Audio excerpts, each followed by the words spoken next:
إن الحمد لله والصلاة والسلام على من لا نبي بعده সুপ্রিয় শ্রোতা ও দর্শকবৃন্দ, আজকে আমরা আলোচনা করব নফসে আম্মারা, নফসে লাওয়ামা ও নফসে মুতমাইন্না সম্পর্কে। একজন মানুষের অন্তরের মধ্যে তিনটি নফস একত্রে বসবাস করে। একটির নাম হচ্ছে নফসে আম্মারা।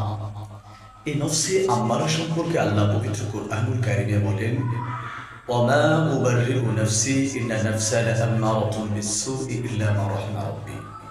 আল্লাহ সূরা ইউসুফের 53 নম্বর আয়াতে আল্লাহ বলেন, আমি আমার নফসকে নির্দোষ মনে করি না, আমার নফসে আম্মারা আমাকে খারাপ কাজের প্রতি উদ্বুদ্ধ করে, তবে যাকে আল্লাহ রক্ষা করেছেন, যাকে পরিত্রাণ দিয়েছেন সে ব্যতীত।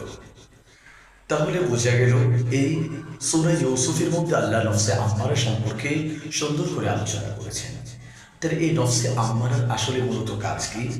এই নফসে আম্মারা মানুষকে খারাপ কাজের প্রতি উদ্বুদ্ধ করে, মানুষকে সব সময় পৃথিবীতে যত অন্যায়, অশ্লীলতা, দুর্নীতি, সুদ, ঘুষ, যত পাপাচার আছে সব পাপাচার করতেই মানুষকে উদ্বুদ্ধ করে এবং প্ররোচনা দেয় যে তুমি এই কাজটা করো, এই কাজটা অনেক মজাদার, এই কাজটা করলে তোমার অনেক ভালো হবে, এই কাজটা করলে তুমি অনেক উন্নতি লাভ করবে, তুমি সুদ খাও, সুদ খেলে তাড়াতাড়ি বড়লোক হয়ে যাবে, তুমি মদ খাও, মদ খেলে তোমার শরীরে বল আসবে। এভাবে যত অন্যায়, অশ্লীল, গর্হিত কাজ আছে এই নফসে আম্মারা মানুষকে উদ্বুদ্ধ করে সেগুলো করার জন্য। এভাবে যখন মানুষ তার নফসে আম্মারার অনুগত হয়ে যায়, নফসে আম্মারার সব আদেশই বাস্তবায়ন করতে থাকে, তখন সে ব্যক্তির উপর নফসে আম্মারা বিজয় লাভ করে। এইভাবে সে আল্লাহর জিকির থেকে দূরে সরে যায়, আল্লাহর স্মরণ থেকে দূরে সরে যায়। আল্লাহ সূরাতুল যুখরুফের 36 নম্বর আয়াতে বলেন, ওয়ামান ইয়া'শু আন যিকরির রহমান নুকাইয়িদ লাহু শাইতানান ফাহুয়া লাহু কারীন।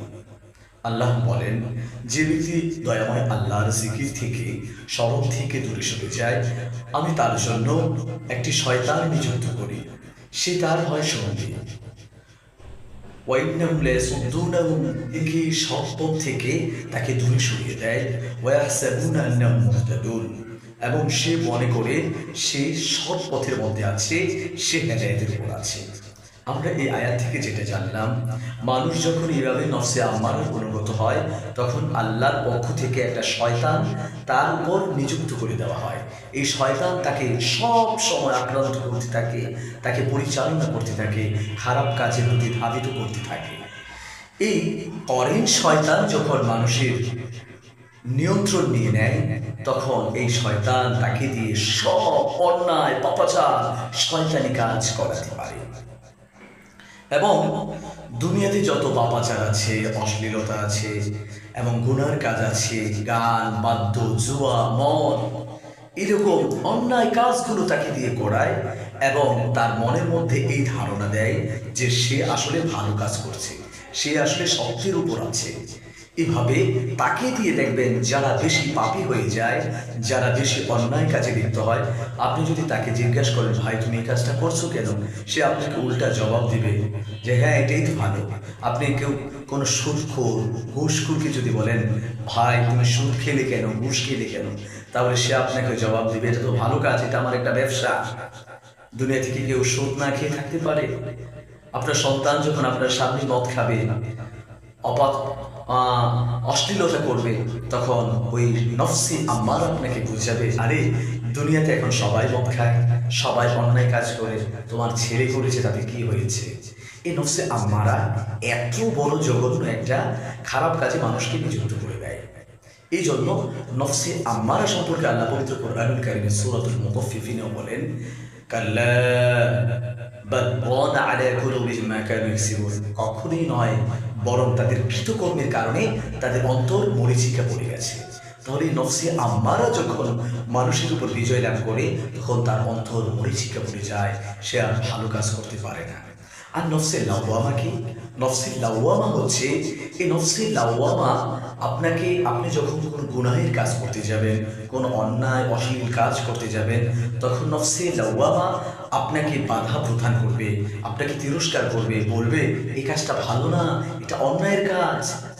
আপনি যখন কোনো গুনাহ করে ফেলেছেন, জিনা করে ফেলেছেন, পাপের কাজ করে ফেলেছেন, তখন নফসে লাওয়ামা আপনাকে তিরস্কার করবে, তুমি এটা কি করেছো, তুমি কি অন্যায় কাজ করে ফেলেছো।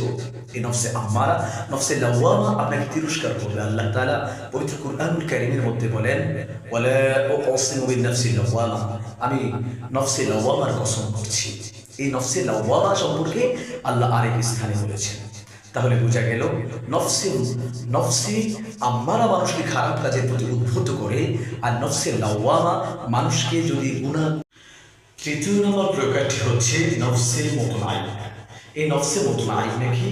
এই নফসে মুতমাইন্না হচ্ছে আপনি যখন এই নফসে আম্মারার কোনো আদেশ আর বাস্তবায়ন করবেন না, আল্লাহর প্রতি জিকির, আজগার, ফরজ, বিধান, পর্দা, বশিতা এবং সব ভালো কাজ সাধন করতে করতে, আল্লাহ একত্ববাদ, আল্লাহর মারিফা তালাশ করতে করতে আপনার অন্তর যখন আর খারাপ কাজের প্রতি ধাবিত হবে না, খারাপ কাজের প্রতি আপনার অন্তর আর ঝুঁকবে না, তখন এই অন্তরটার নাম হয় নফসে মুতমাইন্না।